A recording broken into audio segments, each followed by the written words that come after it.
एक रहस्यमय वस्तु ने वर्ष 2017 में अविश्वसनीय गति से हमारे सौरमंडल को चीरते हुए पार किया। इसका नाम रखा गया ओमुआमुआ और यही वो पहला अंतरतारकीय पिंड था जिसे मानवता ने कभी प्रत्यक्ष रूप से खोजा। लेकिन जिस क्षण हमें इसके वास्तविक अस्तित्व का आभास हुआ, तब तक ये हमारे पड़ोस से बाहर निकलने की राह पर था। हमारे पास उपलब्ध सीमित आंकड़ों के कारण हम सच में ये सुनिश्चित नहीं कर सके कि ये वस्तु आखिर थी क्या या ये कहाँ से आई थी। हालांकि केवल अंतरतारकीय उत्पत्ति ही वो कारण नहीं है जिसने ओमुआमुआ को असाधारण बना दिया। उसकी असली विशिष्टता उन गतिविधियों में छिपी है जिन्हें हमने उसमें देखा। ऐसी गतिविधियां जो इतनी विचित्र थीं कि भौतिकी के ज्ञात नियमों के विपरीत प्रतीत हुईं और जिन्होंने कुछ वैज्ञानिकों को ये तक सोचने पर मजबूर कर दिया कि शायद इसे समझाने का एकमात्र रास्ता किसी बाह्यग्रही तकनीक की परिकल्पना हो सकता है। तो वास्तव में ओमुआमुआ था क्या? उसने ऐसा क्या किया और क्या ब्रह्मांड में ऐसे और भी कई पिंड मौजूद हो सकते हैं? मैं एलेक्स मैकॉलम हूं और आप देख रहे हैं एस्ट्रम। आज मेरे साथ आइए हम अपने पहले अंतरतारकीय अतिथि की खोज यात्रा में गहराई से उतरेंगे, उससे जुड़ी परिकल्पनाओं को समझेंगे और यहाँ तक कि उन योजनाओं पर भी नजर डालेंगे जिनका उद्देश्य इस रहस्य को सुलझाने के लिए उसे पकड़ पाना था। वैज्ञानिक समुदाय में इस बात को लेकर अनेक अनुमान लगाए जाते हैं कि हमारे सौरमंडल से होकर कितने बाह्य तारकीय पिंड गुजरते हैं। कुछ वैज्ञानिकों का मानना है कि हम नियमित रूप से ऐसे मेहमानों का स्वागत करते हैं। संख्या इतनी अधिक हो सकती है कि हर दिन लगभग 10,000 पिंड नेपच्यून की कक्षा के भीतर से गुजरते हों। ये संख्या सुनने में अत्यधिक लगती है, तो आइए समझते हैं कि वैज्ञानिक ऐसा क्यों मानते हैं। सबसे पहले ये जानना जरूरी है कि हमारा सौरमंडल नेपच्यून की कक्षा से कहीं अधिक दूर तक फैला हुआ है। नेपच्यून के बाहर कुइपर बेल्ट है और उससे भी आगे ओट बादल स्थित है। माना जाता है कि ओट बादल में सूर्य के गुरुत्वाकर्षण से बंधे हुए खरबों धूमकेतु हो सकते हैं। जिन धूमकेतुओं को हम सूर्य के पास से गुजरते हुए देखते हैं, उनमें से कुछ संभवतः इसी रहस्यमय बादल से आते हैं और फिर वापस वहीं लौट जाते हैं। उनकी कक्षाएं अत्यंत चपटी अंडाकार होती हैं, जिनमें एक चक्कर पूरा करने में उन्हें दसियों हजार से लेकर सैकड़ों हजार वर्ष तक लग सकते हैं। ओट बादल के बाहरी क्षेत्रों से आने वाले कई धूमकेतु कभी भी सौरमंडल के आंतरिक हिस्सों में प्रवेश नहीं करते यदि किसी विशाल तीसरे पिंड का हस्तक्षेप ना हो। ऐसे पिंड जिनका गुरुत्वाकर्षण इन धूमकेतुओं की कक्षाओं को बिगाड़ देता है, अक्सर अन्य तारे होते हैं। दरअसल हमारा सौरमंडल स्थिर नहीं है जैसा कि कभी कभी हम कल्पना करते हैं। हम निरंतर आकाशगंगा के चारों ओर गति कर रहे हैं। इस यात्रा के दौरान हमारा मार्ग अन्य घूमते हुए तारों के रास्तों से कटता है और हम उनके गुरुत्वाकर्षण प्रभावों से प्रभावित होते हैं। केवल कुछ प्रकाश वर्ष की दूरी भी किसी धूमकेतु की कक्षा को विचलित करने के लिए पर्याप्त हो सकती है, जिससे वो सूर्य की ओर गिर पड़े। दूसरी ओर यही दूरी किसी धूमकेतु को पूरी तरह सौरमंडल से बाहर खींच लेने के लिए भी काफी हो सकती है और तब वो उन सैकड़ों खरब अंतरतारकीय घुसपैठियों में शामिल हो जाता है जो आकाशगंगा में भटके हुए पाए जाते हैं। चूंकि ओट बादल जैसी संरचना केवल हमारे सौरमंडल तक सीमित नहीं हो सकती, इसका अर्थ यह है कि धूमकेतु लगातार खोए भी जाते हैं और आकाशगंगा के अन्य तारों द्वारा पकड़े भी जाते हैं। फिर भी अब तक हमने ओट बादल के पिंडों के बारे में जो कुछ देखा है, उससे संकेत मिलता है कि हमारे ओट बादल के अधिकांश धूमकेतु सूर्य से ही उत्पन्न हुए हैं, क्योंकि उनकी संरचना एक दूसरे से काफी मिलती जुलती है। जब हमारा सौरमंडल आकाशगंगा में आगे बढ़ता है तो हम उन अंतरतारकीय पिंडों के रास्तों से भी गुजरते हैं जिन्हें उनके मूल तारकीय तंत्रों से बाहर खींच लिया गया है। ये पिंड प्रायः वेगा तारे की दिशा से आते हुए दिखाई देते हैं, क्योंकि यही वो दिशा है जिसमें हमारा सौरमंडल आकाशगंगा के भीतर गति कर रहा है। यद्यपि सूर्य इनमें से कुछ पिंडों को पकड़ लेता है, लेकिन अधिकांश इतने अधिक वेग से चलते हैं कि वे सौरमंडल को बस पार कर जाते हैं और केवल सूर्य के गुरुत्वाकर्षण के पास से गुजरते समय अपनी दिशा में हल्का सा परिवर्तन करते हैं। ओमुआमुआ ठीक ऐसा ही एक पिंड था। ओमुआमुआ को पहली बार 19 अक्टूबर 2017 को हवाई स्थित हालियाकला वेधशाला द्वारा हमारे सौरमंडल में देखा गया। खोज के समय से एक धूमकेतु समझा गया और सी 2017 U1 के रूप में वर्गीकृत किया गया। लेकिन आगे की जांच में जब इसके चारों ओर कोई कोमा यानी धूमकेतु का सिर नहीं पाया गया, तो इसे पुनः वर्गीकृत कर क्षुद्रग्रह A 2017 U1 बना दिया गया और ये ऐसा पहला पिंड था जिसे इस प्रकार पुनः वर्गीकृत किया गया। जैसे ही ओमुआमुआ की कक्षा का निर्धारण हुआ, ये स्पष्ट हो गया कि इसकी गति इतनी अधिक है कि ये सूर्य की परिक्रमा में बंधा नहीं रह सकता। ऐसे पिंड को हम हाइपरबोलिक कक्षा वाला कहते हैं, क्योंकि इसकी रफ्तार इसे अंततः सौरमंडल से बाहर ले जाएगी। अत्यधिक संभावना यही है कि इसकी उत्पत्ति सौरमंडल में नहीं हुई थी। इसी कारण इसे हवाई भाषा में ओमुआमुआ नाम दिया गया, जिसका अर्थ है पहला दूरस्थ दूत या स्काउट। अंतर्राष्ट्रीय खगोल संघ IAU को इसके लिए एक बिल्कुल नई श्रेणी बनानी पड़ी जो केवल इसी प्रकार के पिंडों के लिए हो। उन्होंने आई अक्षर चुना, जिसका अर्थ है इंटरस्टेलर यानी अंतरतारकीय। इस प्रकार ओमुआमुआ की आधिकारिक पहचान अब 1I 2017 U1 है। इस प्रकार के पहले ज्ञात पिंड के रूप में वैज्ञानिक ओमुआमुआ का गहन अध्ययन करने को लेकर बेहद उत्साहित थे, ताकि ये समझा जा सके कि इसके गुण हमारे सौरमंडल के पिंडों से कहाँ मेल करते हैं और कहाँ भिन्न है। बहुत जल्द ही वैज्ञानिकों ने महसूस किया कि इस वस्तु में कुछ असामान्य है। ये काफी छोटा था, संभवतः केवल 100 से 1000 मीटर लंबा, और माना जाता है कि इसका आकार भी अजीब था, शायद एक सिगार जैसा या फिर एक चपटी डिस्क के समान। इस तरह के आकार का अनुमान इसलिए लगाया गया क्योंकि इसकी चमक हर 7 घंटे में बदलती हुई दिखाई दी, जो इसके घूर्णन के कारण थी। जब हमारे देखने के कोण से ये अधिक लंबा दिखाई देता था, तब हमें अधिक परावर्तित प्रकाश प्राप्त होता था। हालांकि ये भी संभव है कि इस प्रभाव को आसानी से इसे किसी उड़न तश्तरी जैसे चपटे आकार वाले पिंड पर भी आसानी से लागू किया जा सकता है। ऐसा भी प्रतीत होता है कि ये किसी एक स्थिर अक्ष के चारों ओर घूमने के बजाय अनियमित रूप से लुढ़कता और पलटता हुआ आगे बढ़ रहा था। ओमुआमुआ केवल अपने आकार के कारण ही असामान्य नहीं था, क्योंकि ये एक क्षुद्र ग्रह जैसा दिखाई देता है, इसलिए इसका स्रोत उसके मूल तारकीय तंत्र के भीतरी क्षेत्र में होना चाहिए था। लेकिन फिर ये वहां से बाहर कैसे निकला और हमारे पास तक कैसे पहुंचा? क्या ये किसी अत्यंत विशाल टक्कर का परिणाम था, या फिर क्या ये वास्तव में एक धूमकेतु था जो लाखों या अरबों वर्षों तक अंतरतारकीय अंतरिक्ष की यात्रा करते हुए हम तक पहुंचा और इस दौरान उस पर धूल की एक मोटी परत जम गई, जिससे धूमकेतुओं में सामान्यतः पाए जाने वाले उड़नशील पदार्थ सूर्य के संपर्क में नहीं आ सके? हालांकि ये सभी संभावनाएं आकर्षक हैं, लेकिन ओमुआमुआ को वास्तव में अन्य सभी पिंडों से अलग करने वाली बात उसका गतिविज्ञान था। ओमुआमुआ 9 सितंबर 2017 को सूर्य के सबसे निकट बिंदु से गुजरा और उस समय इसकी गति भयावह रूप से तेज थी, लगभग 87 किलोमीटर प्रति सेकंड। लेकिन जब ये वापस अंतरिक्ष की ओर बढ़ा तो ये अपेक्षित रूप से धीमा नहीं हुआ। वैज्ञानिकों ने एक ऐसी त्वरण प्रक्रिया देखी जिसे समझाया नहीं जा सका, एक ऐसा त्वरण जो सूर्य के गुरुत्वाकर्षण खिंचाव का विरोध कर रहा था। रॉब वेरिक, जिन्हें इसकी खोज का श्रेय दिया जाता है, ने स्पष्ट रूप से कहा कि इसकी गति को सौरमंडल के किसी सामान्य क्षुद्र ग्रह या धूमकेतु की कक्षा से समझाया नहीं जा सकता। ये अतिरिक्त त्वरण मात्र लगभग 17 मीटर प्रति सेकंड का था जब ये सूर्य के सबसे निकट था, लेकिन ये वैज्ञानिक समुदाय में हलचल मचाने के लिए पर्याप्त था। ओमुआमुआ वैसा व्यवहार नहीं कर रहा था जैसा भौतिकी के नियमों के अनुसार उसे करना चाहिए था। इसके बाद के कुछ महीनों तक वैज्ञानिक इसे देख पाते रहे और इस दौरान भी ओमुआमुआ अपनी अनुमानित कक्षा से लगातार विचलित होता रहा। भौतिकी में किसी पिंड का त्वरण तभी संभव होता है जब उस पर कोई बल लगाया जाए। इसी कारण वैज्ञानिकों ने ये समझने की कोशिश शुरू की कि आखिर ओमुआमुआ को धक्का कौन या क्या दे रहा था। शुरुआती कुछ परिकल्पनाओं को जल्दी ही खारिज कर दिया गया। ये प्रभाव केवल सौर पवन द्वारा उत्पन्न एक हल्के बल के कारण नहीं लग रहा था। हालांकि सौर पवन, सूर्य से निकलने वाले सूक्ष्म कण अंतरिक्ष में पिंडों को हल्का सा धक्का दे सकते हैं, लेकिन यदि ओमुआमुआ एक साधारण क्षुद्र ग्रह होता तो ये बल उसकी देखी गई त्वरण को समझाने के लिए पर्याप्त नहीं था। इसके बाद वैज्ञानिकों ने सौरमंडल में पहले से ज्ञात एक और उदाहरण की ओर ध्यान दिया, धूमकेतु। जब धूमकेतु सूर्य के पास आते हैं तो उनके भीतर की बर्फ गर्म होकर ऊर्ध्वपातित होती है, यानी सीधे गैस में बदल जाती है और धूमकेतु के मुख्य पिंड से बाहर की ओर फूटती है। यही गैस और धूल मिलकर धूमकेतु की विशिष्ट पूंछ बनाती हैं और साथ ही एक छोटा सा प्रणोदन बल भी उत्पन्न करती हैं, जो सूर्य के सबसे निकट बिंदु पर धूमकेतु को अतिरिक्त त्वरण देकर उसे ऊष्मा स्रोत से दूर धकेल देता है। लेकिन वैज्ञानिक ओमुआमुआ से किसी भी प्रकार की गैस या धूल के निकलने के संकेत नहीं ढूंढ पाए। इस बात की पुष्टि के लिए अवरक्त स्पित्ज़र अंतरिक्ष दूरबीन ने पूरे 30 घंटे तक ओमुआमुआ से संबंधित किसी भी प्रकार का डेटा इकट्ठा करने की कोशिश की, लेकिन वो असफल रही। इसका अर्थ ये था कि ये पिंड अवरक्त स्पेक्ट्रम में किसी भी प्रकार का विकिरण उत्सर्जित नहीं कर रहा था। सामान्य धूमकेतुओं के पास कोमा और पूंछ होती हैं, जिन्हें स्पित्ज़र आसानी से पहचान सकता है। इस असफलता ने इस बहस को और भी रोचक बना दिया। स्पित्ज़र के आंकड़ों से ये भी संकेत मिला कि ओमुआमुआ एक सामान्य धूमकेतु की तुलना में कम से कम 10 गुना अधिक चमकीला था, जो इस संभावना के अनुरूप था कि ये किसी धात्विक सामग्री से बना हो सकता है। तो अंततः ओमुआमुआ था क्या? आइए इस प्रश्न को समझने के लिए दो सिद्धांतकारों और उनकी दो परिकल्पनाओं के बीच चल रही बहस पर नजर डालते हैं। पहली परिकल्पना, जो अखबारों की सुर्खियों में सबसे अधिक छाई, हार्वर्ड विश्वविद्यालय के प्रोफेसर एवी लोब से आई। उन्होंने कई शोधपत्रों में ये प्रस्ताव रखा कि ओमुआमुआ संभवतः किसी बाह्यग्रही तकनीक का प्रतिनिधि हो सकता है। वर्ष 2018 में उन्होंने तर्क दिया कि सौर पवन ओमुआमुआ में देखी गई त्वरण को उत्पन्न कर सकती है, लेकिन केवल तभी जब ये पिंड वैज्ञानिकों की प्रारंभिक धारणा से कहीं अधिक पतला हो, लगभग 0.3 से 0.9 मिलीमीटर तक। लगभग 1000 मीटर लंबा लेकिन मात्र 1 मिलीमीटर मोटा कोई पिंड प्राकृतिक रूप से बनना अत्यंत असंभव लगता है। इसी आधार पर लोएब ने निष्कर्ष निकाला कि ये कृत्रिम होना चाहिए, एक प्रकाश पतवार जिसे जानबूझकर सौर पवन को पकड़ने और एक तारे से दूसरे तारे तक अंतरिक्ष में यात्रा करने के लिए बनाया गया हो। इस परिकल्पना का शैक्षणिक समुदाय के अन्य सदस्यों ने कड़ा विरोध किया। दूसरे सिद्धांतकार डैरिल सेलिगमन कॉर्नेल विश्वविद्यालय में पोस्ट डॉक्टरल शोधकर्ता ने 2020 में एक सहलेखित शोधपत्र में इसका प्रतिवाद किया।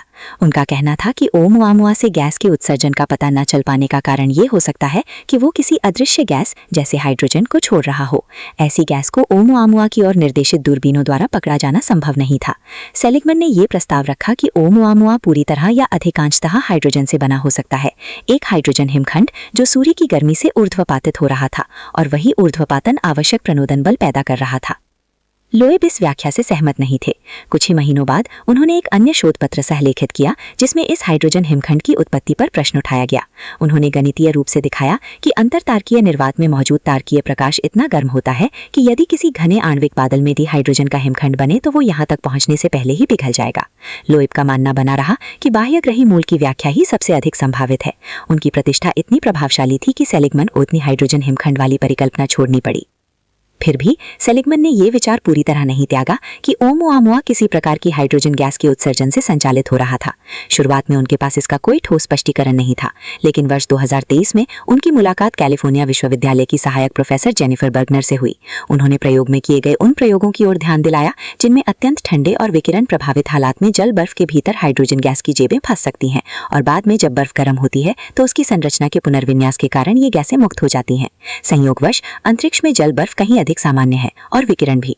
ब्रह्मांडीय विकिरण संभवतः उस आवश्यक पूर्व तापन प्रक्रिया को प्रदान कर सकता है। सेलिगमन और बर्गनर ने मिलकर एक शोध पत्र लिखा जिसमें उन्होंने तर्क दिया कि ओमुआमुआ के लिए एक नई श्रेणी की आवश्यकता है। ये ना तो एक सामान्य धूमकेतु था और ना ही एक सामान्य क्षुद्र ग्रह, बल्कि ये एक डार्क कॉमेट था, ऐसा धूमकेतु जिसकी कोमा अदृश्य होती है लेकिन फिर भी अस्तित्व में रहती है। उनकी व्याख्या इस रहस्यमयी पिंड के विचित्र व्यवहार को समझाने में सक्षम प्रतीत होती है। ओमुआमुआ की ये व्याख्या उसकी देखी गई त्वरण प्रक्रिया और धूल की अनुपस्थिति दोनों को समझाने में सक्षम थी, क्योंकि डार्क कॉमेट्स को धूल छोड़ने की आवश्यकता नहीं होती। वे किसी छोटे गैसीय ज्वालामुखी की तरह सतह से विस्फोट नहीं करते, बल्कि भीतर की संरचना के पुनर्गठन के दौरान अदृश्य गैस की जेबों को धीरे धीरे मुक्त करते हैं। हालांकि ये स्पष्टीकरण भी एवी लोएब को पूरी तरह संतुष्ट नहीं कर सका। इसके बाद के ही महीनों में उन्होंने 2 और शोध पत्रों के सहलेखन के माध्यम से सेलिगमन पर गणनात्मक त्रुटियों का आरोप लगाया और अपनी बाह्यग्रही अंतरिक्ष यान वाली परिकल्पना को आगे बढ़ाते रहे। दूसरी ओर सेलिगमन ने अपनी तर्क श्रृंखला के अगले चरण पर विचार करना शुरू किया। उन्होंने स्वयं से ये प्रश्न पूछा, यदि ओमुआमुआ वास्तव में एक डार्क कॉमेट का प्रतिनिधि है तो क्या संभव है कि ऐसे और भी डार्क कॉमेट्स कहीं मौजूद हों? उन्होंने बर्गनर और अन्य शोधकर्ताओं के साथ मिलकर हमारे सौरमंडल में पहले से ज्ञात पिंडों के आंकड़ों को खंगालना शुरू किया। ये पिंड अंतरतारकीय न भी हों, लेकिन क्या सौरमंडल के भीतर ऐसे अन्य पिंड हो सकते हैं जो वहां त्वरण दिखा रहे हों जहां ऐसा नहीं होना चाहिए? और वास्तव में उन्हें ऐसे 6 पिंड मिले जो इस मानदंड पर खरे उतरते थे। 6 ऐसे पिंड जिनमें देखा गया त्वरण न तो गुरुत्वाकर्षण से समझाया जा सकता था, न ही सौर पवन से और न ही किसी ज्ञात भौतिक तंत्र द्वारा। ये पिंड आकार में छोटे थे, जिनमें से कुछ केवल लगभग 3 मीटर चौड़े थे। वे क्षुद्र ग्रहों जैसे दिखते थे और उनमें कोई विशेष दृश्य विशेषता नहीं थी। ये सभी पृथ्वी के निकट स्थित पिंड थे, इतने पास कि भविष्य में अंतरिक्ष अभियानों द्वारा उन तक पहुंचना संभव हो सके, और इन सभी में किसी न किसी रूप में त्वरण के संकेत पाए गए। ये स्पष्ट करना आवश्यक है कि ये त्वरण अत्यंत सूक्ष्म था, इतना छोटा कि अतीत में इसे आसानी से नजरअंदाज किया जा सकता था। ये पिंड ग्रह से ग्रह तक अंतरिक्ष यानों की तरह तेजी से नहीं दौड़ते। ये अंतरतारकीय वस्तुएं नहीं थीं, लेकिन ओमुआमुआ की तरह ही वर्तमान विज्ञान इनके गति व्यवहार की व्याख्या करने में असमर्थ था, विशेष रूप से तब जब इनमें किसी भी प्रकार के दृश्यमान गैस उत्सर्जन के संकेत नहीं मिलते। और इससे भी अधिक रोचक बात यह है कि इनमें से एक पिंड की जांच के लिए पहले ही एक मिशन निर्धारित किया जा चुका है। वर्ष 2031 में 1998 KY-26 नामक इस निकट पृथ्वी पिंड का अध्ययन जापान की हायाबुसा 2 अंतरिक्ष यान द्वारा निर्धारित है। ये मिशन एक क्षुद्र ग्रह से नमूने एकत्र करने के उद्देश्य से 2014 में प्रक्षेपित किया गया था और 6 वर्ष बाद अपने मुख्य मिशन को सफलतापूर्वक पूरा कर चुका था। इसके बाद इसे पृथ्वी के निकट स्थित अपोलो समूह के अन्य क्षुद्र ग्रहों का अध्ययन करने के लिए विस्तारित किया गया। 1998 KY-26 अत्यंत तीव्र गति से घूमता है, हर 10 मिनट में एक पूरा चक्कर लगाता है। हायाबूसा 2 इस छोटे लेकिन जल समृद्ध पिंड के बारे में अधिक जानकारी प्राप्त करने के लिए इसके पास से एक फ्लाई बाय करने की योजना बना रहा है, ताकि भविष्य में मनुष्यों को मंगल ग्रह पर भेजने वाले अभियानों के लिए उपयोगी ज्ञान प्राप्त किया जा सके।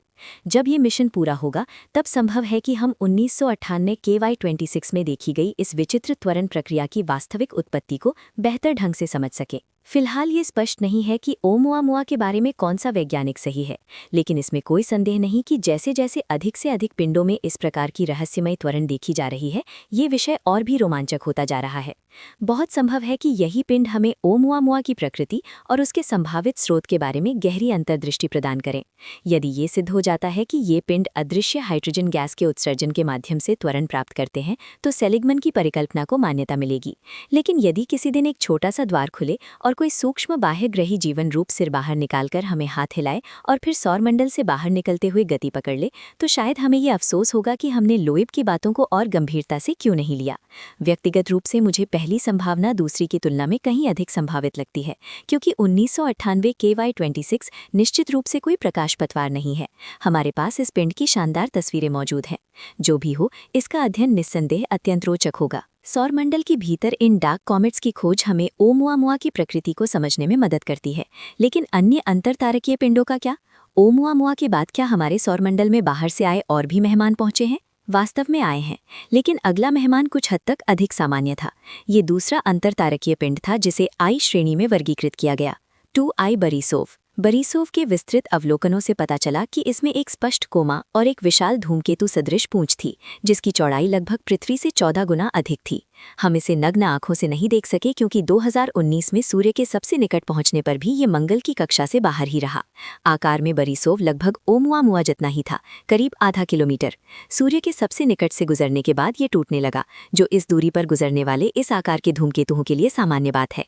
इसकी संरचना यद्यपि दुर्लभ थी, लेकिन असामान्य नहीं कही जा सकती। क्योंकि ये ओमुआमुआ की तुलना में सौरमंडल से अधिक दूर से गुजरा, इसलिए इसकी कक्षा पर सूर्य के गुरुत्वाकर्षण का प्रभाव अपेक्षाकृत कम पड़ा।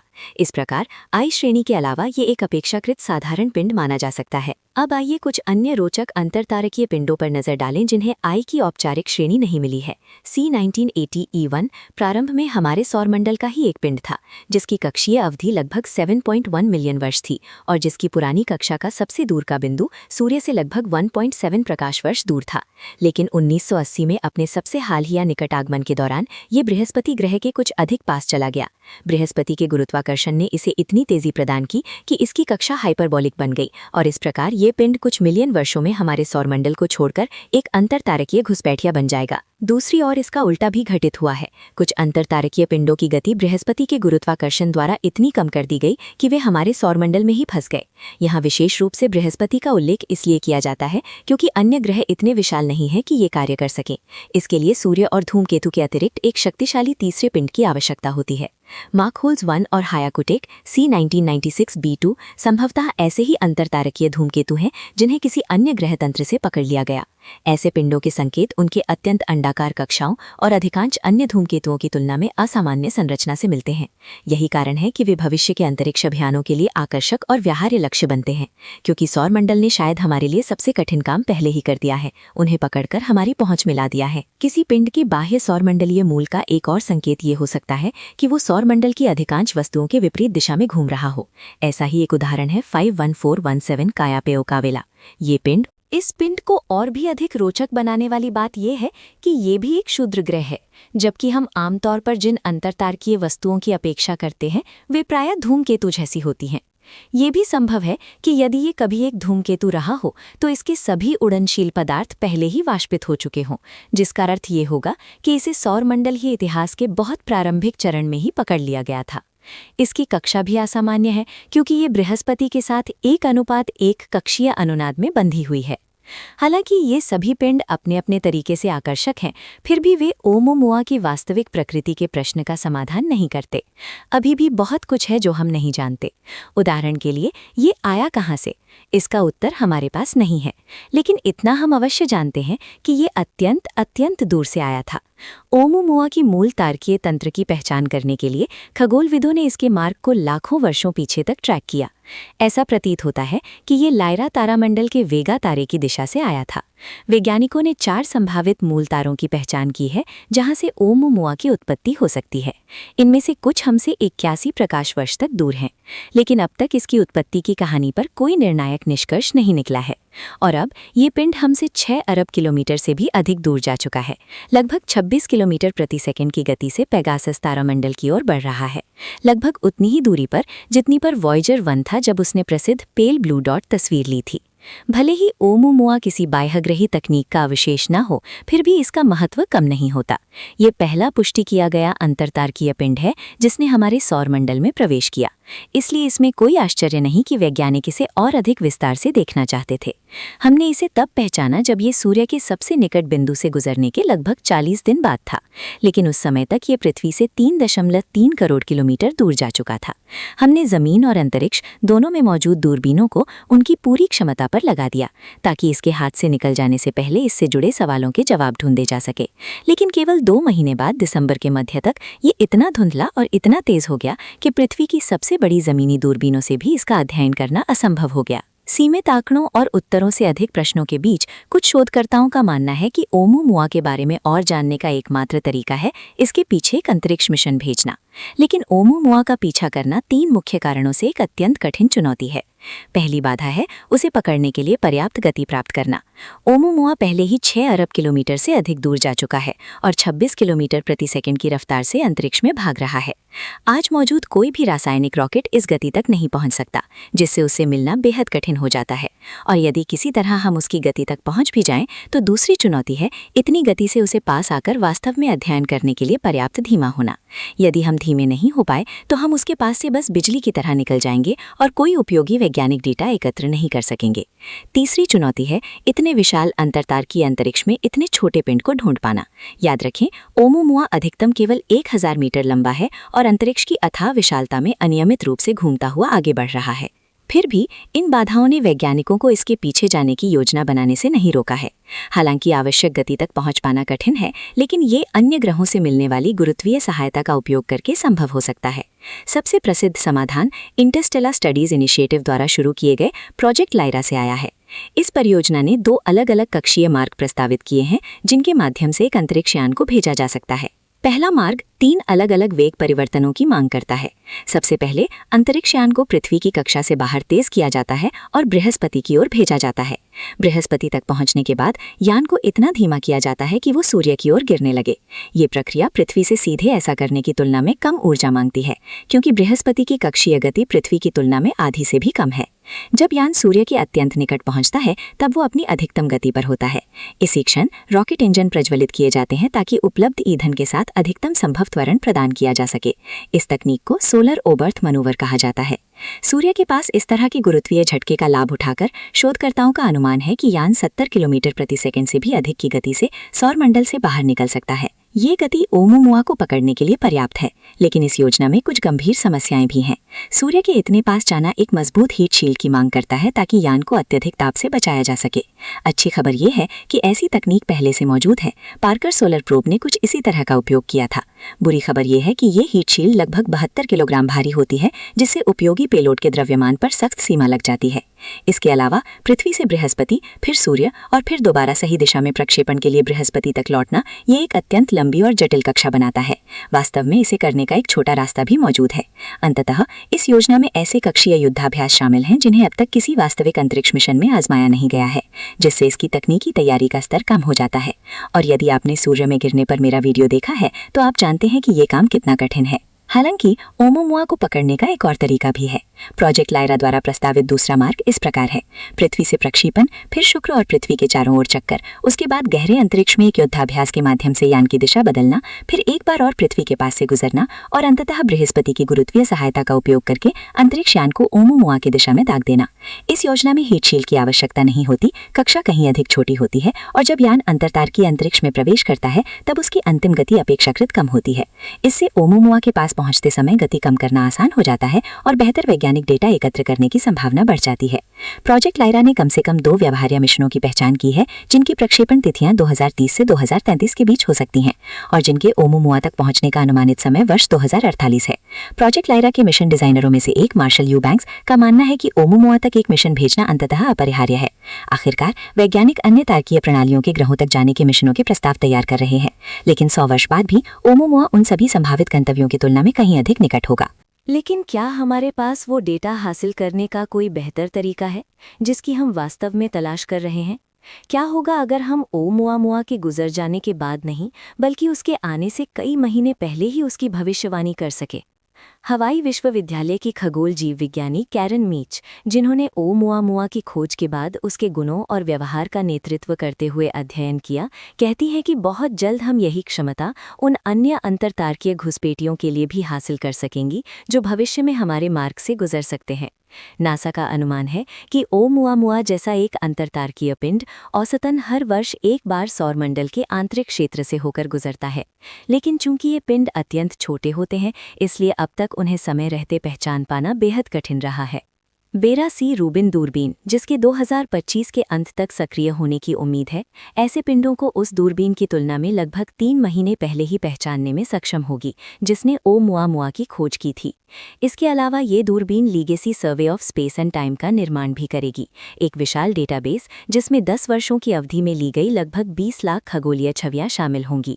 ये डेटा रात के आकाश में होने वाले सूक्ष्म परिवर्तनों की पहचान के लिए आदर्श होगा, जिनमें धूमकेतुओं और क्षुद्र ग्रहों की कक्षाएं भी शामिल हैं।